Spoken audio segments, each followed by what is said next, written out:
Eric Pulga virou o queridinho do mercado brasileiro e pode pintar em time grande num futuro não tão distante. Tem as últimas no mercado, bastidores, finanças e muito mais. Fala aí pessoal, eu sou Jorge Nicola, bem-vindos a mais um vídeo do canal. Para quem não me conhece, jornalista esportivo, trabalhando no meio desde 2000, e a missão por aqui é deixar você por dentro de tudo que está rolando com o seu clube do coração, sem perder tempo. Só queria pedir para deixarem like, se inscreverem no canal e ativarem todas as notificações, combinado?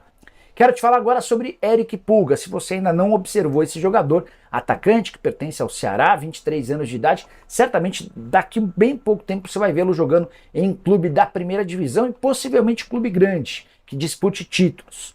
É que a fase dele no Ceará é espetacular. São 11 partidas na atual temporada com 8 gols e mais uma assistência.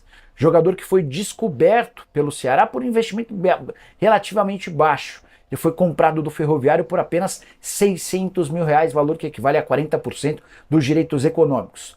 O jornalista Sérgio Ponte chegou a dizer que o Eric Pulga poderia pintar no Atlético, que já existiriam negociações. Antes de gravar esse vídeo, conversei com o presidente do Ceará, o João Paulo Silva, e ele descartou qualquer contato do Atlético. De acordo com o presidente, ele conversou recentemente com o empresário do Pulga e a única coisa que existiu recentemente foi o interesse de um clube da Bulgária. O negócio acabou não se transformando em proposta, mas é questão de tempo para que o Pulga interesse a clubes da primeira divisão. Só para fechar sobre o Atlético, contar que a ideia do Galo em relação a Gabriel Milito, o técnico que é o plano A, é fechar com ele até o fim dessa semana, para que ele tenha toda a próxima semana de preparação para a primeira partida final do Campeonato Mineiro.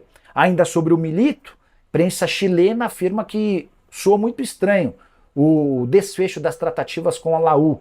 O Milito era o mais cotado para assumir a Universidade Católica, negociações bastante avançadas, até que o Milito desistiu do acordo. De acordo com a imprensa chilena, isso está muito associado à entrada do Atlético na parada. Preciso trazer novidades a respeito de Pedrinho no Santos. Na semana passada, vocês lembram, contei sobre a chance de o Pedrinho se mudar para o Santos, né? O Fábio Carille, técnico do Peixe, chegou a ligar para o Pedrinho para pedir a sua contratação. Essa revelação foi feita pelo Will Dantas. Pois bem, conversei com o Will na noite dessa quarta-feira para perguntar se essa negociação pode avançar. Até porque, além de ser pouco utilizado no Galo, o Atlético toparia liberá-lo na hora. E daria para fazer esse movimento na janela doméstica de 1º a 19 de abril. O problema é o Shakhtar. A informação sobre o interesse do Santos chegou aos ouvidos dos dirigentes do clube ucraniano, que já descartaram por completo qualquer empréstimo. Então, Pedrinho vai ficar no Atlético até metade do ano, não dá para ele voltar agora para o Shakhtar porque a janela está fechada, e a ideia dos ucranianos é passar a utilizar o Pedrinho na metade do ano. Nicola, isso é definitivo? A única esperança do Pedrinho em relação a não voltar para a Ucrânia se dá em relação à guerra. Se alguma novidade acontecer por lá, ele ainda vai pretender ficar no Brasil. Pelo que eu senti, o Pedrinho prefere continuar aqui. É o Shakhtar quem bate na tecla de que quer contar com um meio atacante brasileiro. Hora de falar sobre Felipão e a possibilidade dele virar técnico do São Paulo. Essa história começa com o torcedor tricolor. Depois do anúncio do Atlético, da demissão do Felipão lá no Galo, vários torcedores são paulinos passaram a se mobilizar nas redes sociais pedindo que o Carpini fosse demitido e que o Felipão fosse contratado para o seu lugar.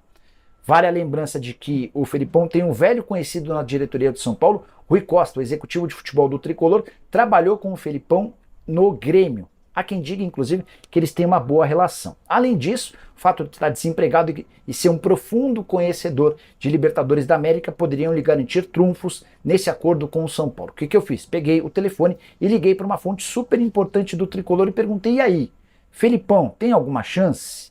Antes de responder sobre Felipão, a pessoa assegurou que o São Paulo não demitirá o Carpini. Não vai haver uma reunião, não tem debate, não tem nada. O São Paulo entende que deu pouco tempo ao Carpini, foram um pouco mais de 2 meses, e o Carpini vai ter a oportunidade de continuar provando que tem futuro. Aí eu insisti, mas e o Felipão? Nicola, esquece.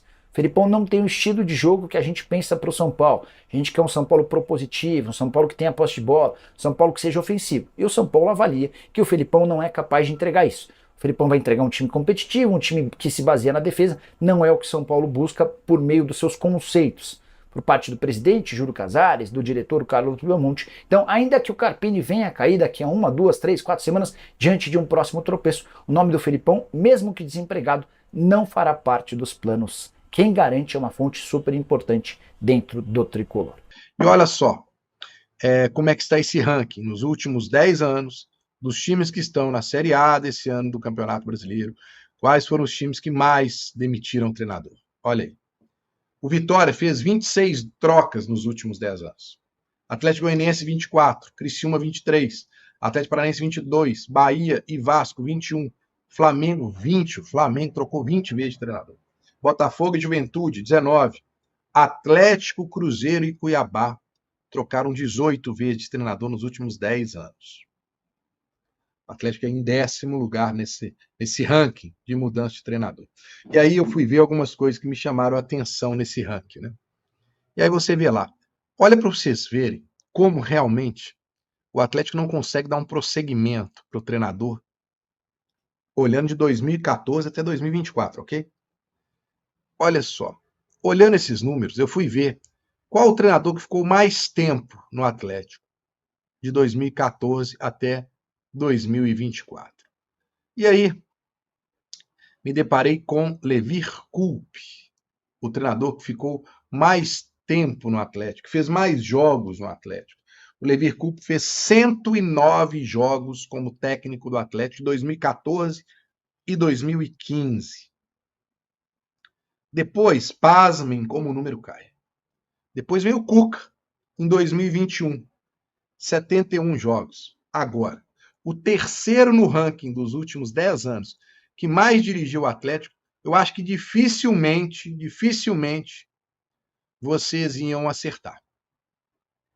Quem não leu a matéria, por favor, quero a sua opinião. Quem é o terceiro técnico que mais comandou o Atlético nos últimos 10 anos? Quem você chuta que é? Coloca aí no chat aí. Quero engajamento no chat. Quero que você dê sua opinião. Gente, dificilmente vocês vão acertar, mas dificilmente mesmo. Nos últimos 10 anos, os 3 técnicos que mais dirigiram o Atlético. Primeiro, o Levir Coupe com 109 jogos. Depois, o Cuca com 71 jogos. E depois, quem mais? Mas, gente, eu, sinceramente, na hora que eu vi, eu falei, sério? Até eu me assustei. Sério? Pois é, gente. Ó, tem gente aqui falando do Sampaoli. Ó, vou te falar. Sabe quantos jogos o Sampaoli comandou o Atlético? Tá aqui, ó. Tô com a lista aqui, ó. Opa, deixa eu ver aqui, ó. Sampaoli comandou o Atlético em 45 jogos. 45.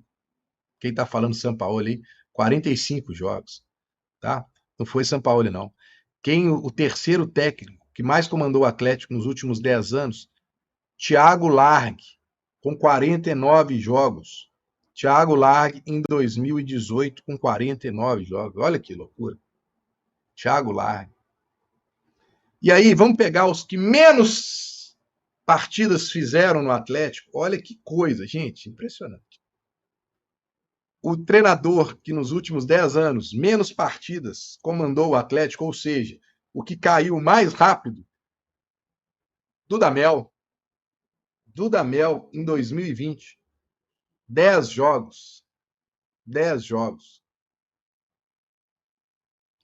O segundo que menos comandou o Atlético em menos tempo, Micali em 2017.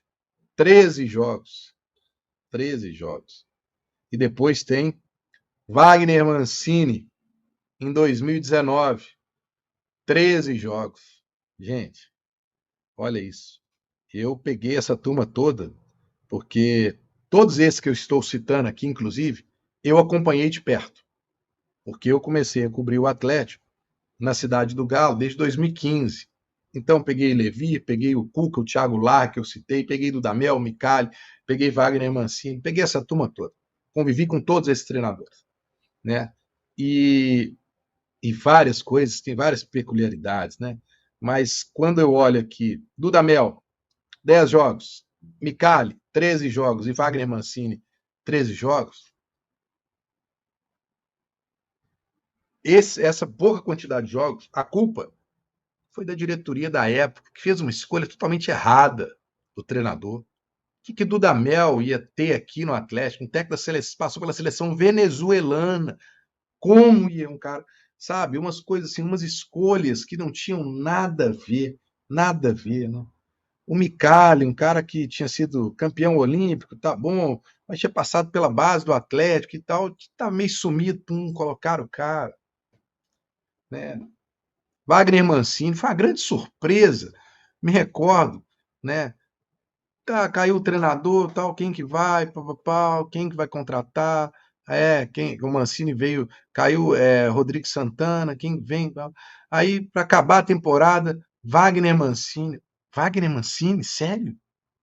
E olha que eu vou dizer, Wagner Mancini me surpreendeu, vou até dizer que um bastidor me surpreendeu. Algumas vezes eu fiquei conversando com ele depois dos treinos do Atlético, me surpreendeu pelo que ele imaginava de futebol. Claro que na prática a coisa não funcionou, mas as ideias dele, o que ele pensava daquele elenco que o Atlético tinha, me falava umas verdades que eu falava, olha, é isso mesmo, o torcedor pensa isso. O torcedor pensa isso. Esse cara tem uma visão que é o que o torcedor pensa do elenco do Atlético, ele tem razão. Tal. Ele estava enxergando o que todo mundo está enxergando. Mas também durou pouco tempo. Enfim. Aí eu pergunto para vocês, essa situação dessa rodagem de treinadores, a máquina o Atlético é uma máquina de moer treinadores? Sim ou não? Olha, 44% acham que sim, 55% acham que não. O Atlético, no geral, quando a gente fala Atlético, a gente fala de torcida e de diretoria, né? O Atlético é composto pela sua torcida e pela sua diretoria. Enfim. Tá aí, né, família? Ficamos aí com o giro de notícias do Galão da Massa, né? O famoso maior clube do Brasil, que vem aí com um novo técnico e provavelmente deve ser o Zelito, né? Que deve.